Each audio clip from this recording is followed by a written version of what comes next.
Hello everyone. Today we have discuss about the torque. torque कब होगा ये torque? जब हम किसी इलेक्ट्रिकल डाइपोल को एक्सटर्नल यूनिफॉर्म इलेक्ट्रिकल फील्ड में रखेंगे। देखिए बच्चे, मैंने ये डायग्राम बनाया है। इस डायग्राम में क्या किया है, जो ये एरो हेड वाली लाइन है, ये मेरे पास क्या है, external uniform electrical field. Clear चीज। मैंने इसमें एक डाइपोल पुट डाउन किया ए बी, जिसकी लेंथ कितनी है 2a। क्लियर चीज। अब मैं अगर इस डाइपोल को देखूं तो ये जो डाइपोल है बच्चे, वो एक एक्सिस के अलोंग नहीं है, whether it is along x axis और वाई एक्सिस। तो मैं क्या करता हूं, इस डाइपोल को अलोंग एक्स एक्सिस और वाई एक्सिस रिजॉल्व करता हूं। अगर ये इलेक्ट्रिकल फील्ड नहीं होता तो क्या होगा बच्चे हमारे पास कि ये जो डाइपोल है ये हमारा इस डायरेक्शन में हो रहा था, तो एक्चुअल पोजीशन इसकी ये थी, बट इस इलेक्ट्रिकल डाइपोल की वजह से इसकी पोजीशन ये होगी। तो मैंने एंगल थीटा कंसीडर कर लिया यहाँ पे। तो जहाँ पे एंगल थीटा होता है जिस लाइन के साथ, उसको क्या देते हैं हम, cos थीटा।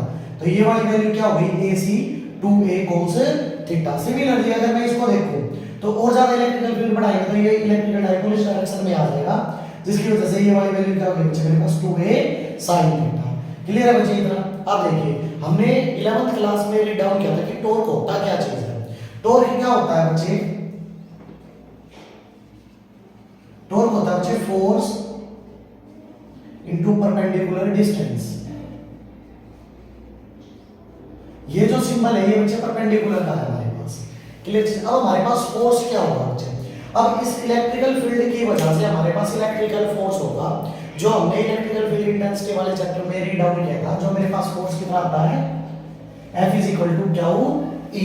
ये फोर्स आया कहां से बच्चे हमारे पास? ये फोर्स आया है इलेक्ट्रिकल फील्ड इंटेंसिटी की डेफिनेशन से। It is defined as force पर यूनिट चार्ज। यहां से ये मेरे पास फोर्स आया है। तो फोर्स क्या हो गया बच्चे मेरे पास, E क्यू।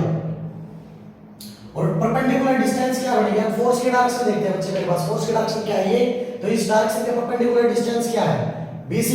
और BC की वैल्यू क्या है बच्चे, 2a sin theta. 2a sin theta, that one. Clear है बच्चे ये चीज? 2a क्या किसके इक्वल होता है बच्चे? ये भी हमने प्रीवियस क्लास में पढ़ा हुआ है। 2a क्या होता है हमारे पास बच्चे, इलेक्ट्रिकल डाइपोल मोमेंट, जिसको हम P से रिप्रेजेंट करते हैं, P E sin थीटा। अब यहाँ पे बात नोट करने के बच्चे, इलेक्ट्रिकल फील्ड एक वेक्टर क्वांटिटी है, इलेक्ट्रिकल डाइपोल मोमेंट भी एक वेक्टर क्वांटिटी ही है। तो हमारे पास जब किसी दो वेक्टर क्वांटिटी से sin थीटा को हटाया जाता है तो क्या आता है बच्चे मेरे पास, cross product, that is the torque. Clear है बच्चे ये चीज? अब टॉर्क जो है वो मेरे पास मैक्सिमम और मिनिमम रहेगा। ठीक है, मैक्सिमम कब होगा टॉर्क बच्चे? मैक्सिमम टॉर्क कब होगा मेरे पास, जब sin थीटा की वैल्यू मैक्सिमम होगी, तो टॉर्क भी क्या होगा बच्चे, मैक्सिमम। और sin थीटा की वैल्यू मैक्सिमम कब होगी? मैक्सिमम होगी जब एंगल जो है वो हमारा क्या हो जाएगा बच्चे, 90 डिग्री। तो हम इस इक्वेशन में, इक्वेशन नंबर 1 में पुट डाउन करते हैं ये, तो टॉर्क क्या हो जाएगा बच्चे मेरे पास, PE sin 90 डिग्री। और sin 90 डिग्री पे क्या होता है बच्चे, 1। तो ये टॉर्क क्या आ गया, मैक्सिमम। क्लियर है बच्चे ये चीज? ये टॉर्क मैक्सिमम है। टॉर्क मैक्सिमम होने का मींस क्या है हमारे पास? इसका मींस है कि ये डाइपोल जो है वो एक्चुअल में रोटेट करेगा। दैट मींस जब कोई चीज रोटेट कर रही है, मोशन में है, दैट मींस वो अनस्टेबल है। क्लियर चीज बच्चे? ये जो केस बनता है ये अनस्टेबिलिटी का बनता है। क्लियर है चीज? इसमें टॉर्क क्या रहेगा, अनस्टेबल रहेगा, उसकी पोजीशन जो है वो फिक्स नहीं रहेगी। दूसरा केस है बच्चे मेरे पास मिनिमम, टॉर्क इज मिनिमम।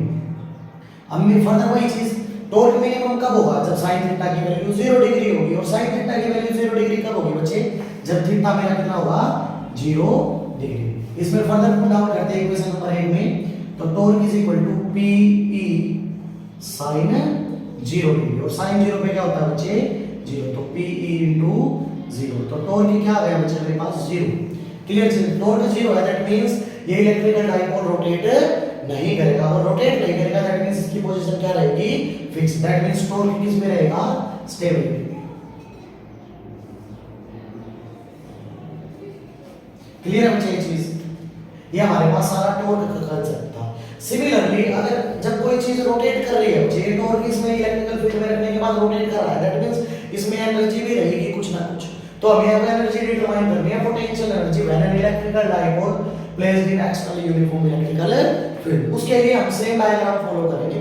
अब बच्चे हमने 11th क्लास में ये चीजें पढ़ी थी, 11th से पहले भी हमने 9th में या 10th में पढ़ रखी है ये चीजें, कि जो एनर्जी होती है बच्चे, जो हमारे पास एनर्जी होती है, वो एनर्जी कैसी भी हो, पोटेंशियल हो, काइनेटिक हो, कैसी भी एनर्जी हो, वो हमेशा ही वर्क डन के बराबर होती है। क्लियर है बच्चे ये चीज। अब अगर मेरे को पोटेंशियल एनर्जी निकालनी है तो मेरे को वर्क डन निकालना पड़ेगा और लास्ट में जाके मैं वर्क डन को एनर्जी के बराबर लिख सकता हूं, ठीक है। अब वर्क डन आएगा कैसे बच्चे, ये चीज देखते हैं। अब मैंने डायग्राम सेम लिया है, इसमें इलेक्ट्रिकल डाइपोल रखा जो रोटेट कर रहा है, ठीक है, जिसपे टर्निंग इफेक्ट है। तो टॉर्क के केस में मैंने +1 क्लास में वर्क डन पढ़ा था बच्चे, क्या था वर्क डन टॉर्क के केस में, torque into D theta. Torque है बच्चे उसका टर्निंग इफेक्ट, और जो डिस्प्लेसमेंट हो रहा है वो मेरा किस में हो रहा है, एंगल। क्लियर चीज, ये चीज आई कहां से बच्चे, मैं एक बार उसको बता देता हूं। एक्चुअल में ये फॉर्मूला कहां से आया, हमने छोटी क्लास 11th क्लास में वर्क डन पढ़ा था, फोर्स इनटू डिस्प्लेसमेंट। क्लियर बच्चे ये चीज। अगर मैं डिस्प्लेसमेंट को ये लिखता हूं, force R D theta. R क्या है यहाँ पे, परपेंडिकुलर डिस्टेंस, और फोर्स क्या है यहाँ पे, फोर्स है। तो फोर्स इनटू परपेंडिकुलर डिस्टेंस क्या होते हैं बच्चे, टॉर्क डी थीटा। अब मैंने इस डीएस के स्थान पे, डिस्प्लेसमेंट के स्थान पे ये क्यों लिखा बच्चे, +1 क्लास में हमारे पास एक पैरेलैक्स मेथड आया था, जिसमें एक सर्कल मैंने माना था। इसमें पैरेलैक्स मेथड से बच्चे हम डिस्टिंक्ट ऑब्जेक्ट के लिए दूरी डिटरमाइन कर सकते हैं। तो उसमें क्या था, और ये क्वेश्चन, ये जो फॉर्मूला है ये मैथमेटिक्स में भी आता है हमारा +1 में ही, जिसमें हम एंगल निकालने का फॉर्मूला पढ़ते हैं। ये मेरे पास एंगल है, ये मेरे पास दूरी है, और ये मेरे पास है आर्क। क्लियर चीज बच्चे, जितनी बड़ी आर्क होगी उतना ही बड़ा एंगल होगा, जितनी छोटी आर्क होगी उतना ही छोटा एंगल होगा। तो मेरे पास ये फॉर्मूला था, angle is equal to arc by radius. मैंने यहाँ पे यही फॉर्मूला अप्लाई किया है, जिसकी वजह से मेरे पास वर्क डन जो है, सॉरी बच्चे यहाँ पे डी थीटा डी डब्ल्यू आएगा, तो जिसकी वजह से मेरे पास जो वर्क डन है वो क्या आया, टॉर्क डी थीटा। क्लियर है बच्चे ये चीज। अब देखो यहाँ पे हमें तो एनर्जी फाइंड आउट करनी है, और एनर्जी वर्क डन के बराबर, तो हम वर्क डन फाइंड आउट करेंगे। तो वर्क डन क्या है बच्चे, मेरे पास torque into D theta. Torque क्या आया बच्चे, टॉर्क मैंने पिछले वाले आर्टिकल में निकाला था। टॉर्क क्या था मेरे पास, पी ई साइन थीटा। ये वैल्यू यहाँ पे पुट करते हैं हम, P E sine theta. Clear है बच्चे ये चीज। अब देखो यहाँ पे वर्क डन क्या है, स्मॉल है। स्मॉल वर्क डन को हमें लार्ज वर्क डन में बदलना है, तो हमें क्या करना पड़ेगा, यहाँ पे इंटीग्रेशन करना पड़ेगा बच्चे। Integration on both side, integration on both side. Integrate करेंगे हम यहाँ पे बच्चे, D W P E sine. अब देखो बच्चे यहाँ पे इंटीग्रेट कर दिया, किसके विद रिस्पेक्ट इंटीग्रेशन हो रहा है, यहाँ पे थीटा की, डी थीटा। तो थीटा की वैल्यू बदलेगी बच्चे, जो मैंने बदल दी, थीटा 1 से थीटा 2। क्लियर है बच्चे ये चीज। अब देखो डी डब्ल्यू का इंटीग्रेशन क्या हो जाएगा बच्चे, डब्ल्यू पी ई मेरे पास कांस्टेंट वैल्यू है, क्योंकि यहाँ थीटा के रिस्पेक्ट में इंटीग्रेशन है। तो थीटा 1 से थीटा 2 मैंने लिमिट रखी, sine theta D theta. Clear बच्चे ये चीज। पी साइन थीटा का इंटीग्रेशन क्या होता है बच्चे, मेरे पास हमने मैथमेटिक्स में पढ़ा हुआ है, माइनस का कोस थीटा, लिमिट रख दी बच्चे मैंने, थीटा 1 से थीटा 2। क्लियर है ये चीज। तो D W limit put down करेंगे बच्चे हम यहाँ पे, माइनस का साइन मैंने बाहर निकाला, पी ई अपर वैल्यू माइनस लोअर वैल्यू। अपर वैल्यू क्या है यहाँ पे, थीटा 2, माइनस लोअर वैल्यू क्या है बच्चे, यहाँ पे थीटा 1। क्लियर बच्चे ये चीज। ये आया मेरे पास वर्क डन, और वर्क डन किसके बराबर था, energy. That means potential energy क्या है मेरे पास, माइनस का P E cos theta 2 minus cos theta 1। Clear बच्चे, ये मेरे पास पोटेंशियल एनर्जी है। अब हम इसका केस देखें अगर, तो केस क्या बनेगा बच्चे मेरे पास, अगर मैं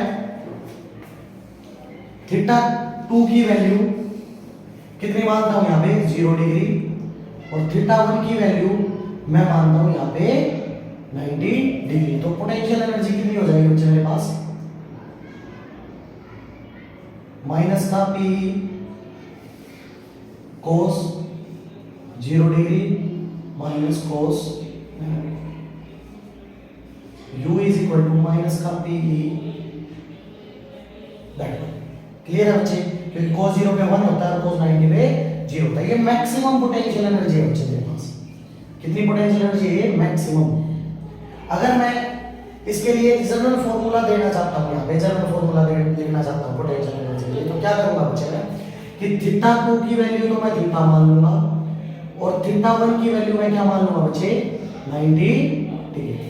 क्लियर है चीज, तो उसके लिए मेरे पास एक जनरल फार्मूला आ जाएगा, जो जनरल फार्मूला क्या होगा बच्चे मेरे पास, देखिए u is equal to minus का पी ई कोस थीटा। ये मेरे पास एक पोटेंशियल एनर्जी के लिए जनरल फार्मूला है। अगर मैं इस आर्टिकल को देखूं यहाँ पे मैक्सिमम है, तो मैंने यही केस किया है एक तरह से। अगर मैं इसमें थीटा की वैल्यू 0 डिग्री पुट करता हूं तो मेरे पास मैक्सिमम का केस आ जाएगा। अगर थीटा की वैल्यू मैं 90 पुट करता हूं तो मिनिमम का केस आ जाएगा, क्योंकि cos 90 में क्या होता है बच्चे 0। क्लियर है ये चीज मेरे पास। अगर कोई डाउट हो तो बच्चे आप कमेंट्स में पूछ सकते हो। क्लियर है।